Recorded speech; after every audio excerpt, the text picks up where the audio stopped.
wabarakatuh.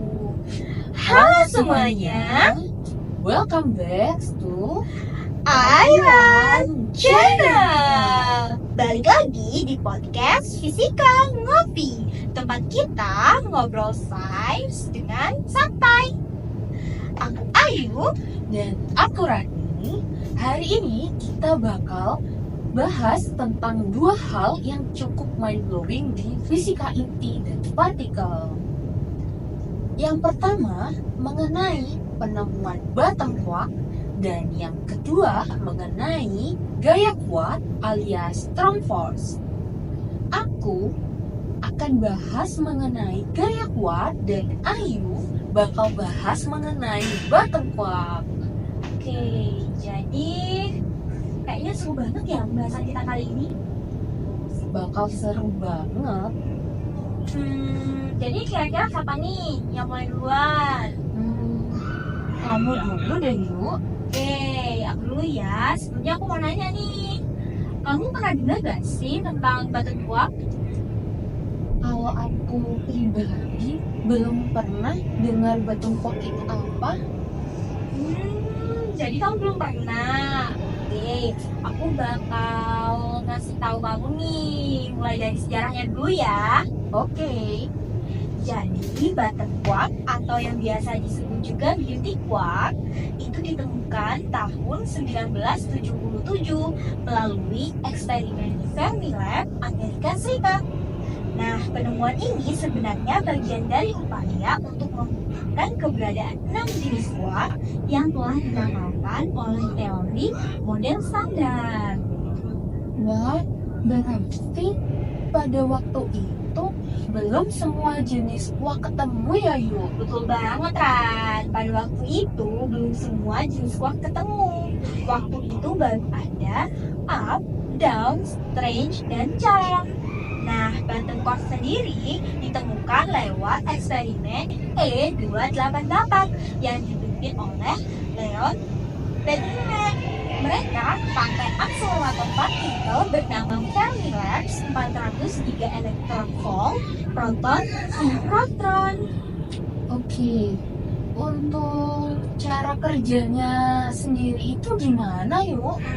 Jadi untuk cara kerjanya sendiri, mereka menembakkan proton berenergi tinggi ke target tembaga. Kalau tumbukannya cukup energik, bisa menghasilkan partikel baru, termasuk pasangan quark, anti-quark yang belum pernah dilihat sebelumnya. Nah, dari hasil tumbukan itu, mereka mendeteksi adanya partikel baru yang kemudian disebut apsilon, yang ternyata adalah bounce state dari bottom dan anti-bottom quark. Wah, jadi kayak pasangan quark baru gitu ya? Ya, betul banget kan? Dan yang bikin yakin kalau itu bottom quark adalah dari spektrum massa yang muncul di detektor. Mereka melihat ada lonjakan di grafik massa infrared pasangan muon sekitar 9, giga elektron volt per C kuadrat. Nah, itu merupakan sinyal khas dari partikel baru loh. Nah, untuk instrumen detektornya itu kayak gimana, Yuk? Jadi, untuk detektornya sendiri, detektor akan mencatat jejak partikel sekunder yang muncul dari tumbukan, terutama muon detektor, karena partikel epsilon meluruh menjadi muon. Jadi, kalau ada 2 muon keluar dengan energi tertentu, itu bisa jadi petunjuk munculnya partikel berat. Wah, fenomena fisikanya keren ya. Tumbukan partikel bisa munculin partikel baru yang berat banget. Keren banget dong. Penemuan ini membuka jalan buat penemuan top quark beberapa dekade kemudian. Intinya, ini bukti kuat bahwa quark ada 6 jenis sesuai prediksi model standar. Wah, jadi gitu ya mengenai penemuan bottom quark. Ya, jadi gitu mengenai penemuan bottom quark. Kayaknya untuk materi selanjutnya bakal seru juga nih.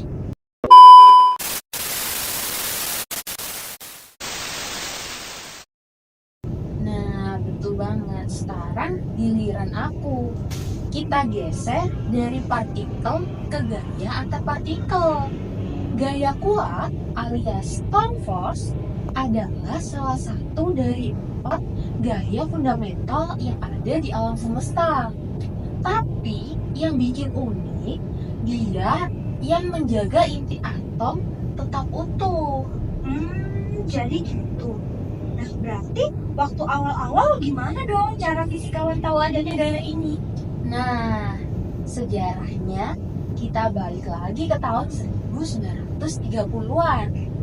Ketika Yukawa Hideki mengusulkan bahwa ada gaya yang bekerja antara proton dan neutron.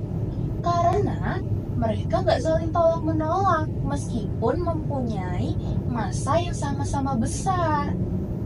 Hah? Yukawa Hideki? Kayaknya aku pernah dengar deh.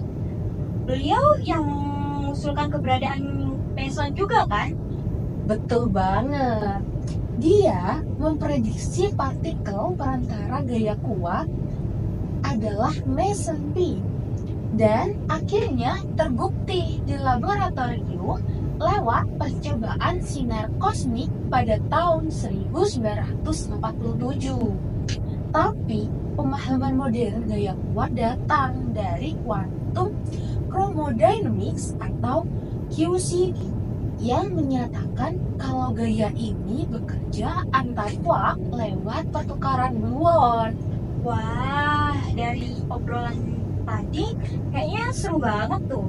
Nah, untuk eksperimennya sendiri seperti apa sih, Ran? Nah, untuk eksperimennya salah satunya yaitu Deep Inelastic Scattering di Stanford Linear Accelerator atau SLAC pada tahun 1968. Mereka menembakkan elektron ke dalam proton dengan energi yang sangat tinggi dan melihat bagaimana elektron itu terhambur setelah menabrak sesuatu di dalam proton. Kayak nembakin peluru ke dalam semangka ya? Buat tahu isinya gitu. Betul banget. Dari pola hamburan, mereka tahu ada partikel kecil di dalam proton yang kemudian disebut sebagai quark. Tapi yang menarik, saat jaraknya makin dekat, quark seperti nggak merasakan gaya tarik loh. Ini fenomena yang disebut sebagai asymptotic freedom yang menjadi ciri khas gaya kuat. Kalau seperti itu berarti makin dekat kuarknya, makin lemah dong gaya tariknya. Exactly. Itu kebalikan dari gaya gravitasi atau elektromagnetik. Eksperimen ini mendukung teori QCD yang menjelaskan gaya kuat lewat gluon. Wah, seru banget nih pembahasannya. Seru banget loh. Kelihatan banget ya betapa rumit dan kerennya dunia partikel ini. Benteng kuat ditemukan lewat tumbukan proton berenergi tinggi, sedangkan gaya kuat dibuktikan lewat hamburan elektron dalam proton. Betul, semua penemuan itu butuh instrumen canggih dan interpretasi data yang akurat dari grafik, jejak partikel, hingga teori-teori yang sangat abstrak. Keren banget tuh. Nah, semoga episode kali ini bikin teman-teman lebih tertarik sama fisika partikel. Jangan lupa like, comment, and subscribe. Sampai jumpa di episode selanjutnya ya. Kita akan ngebahas materi yang gak kalah serunya loh. Stay tuned. See you. Bye.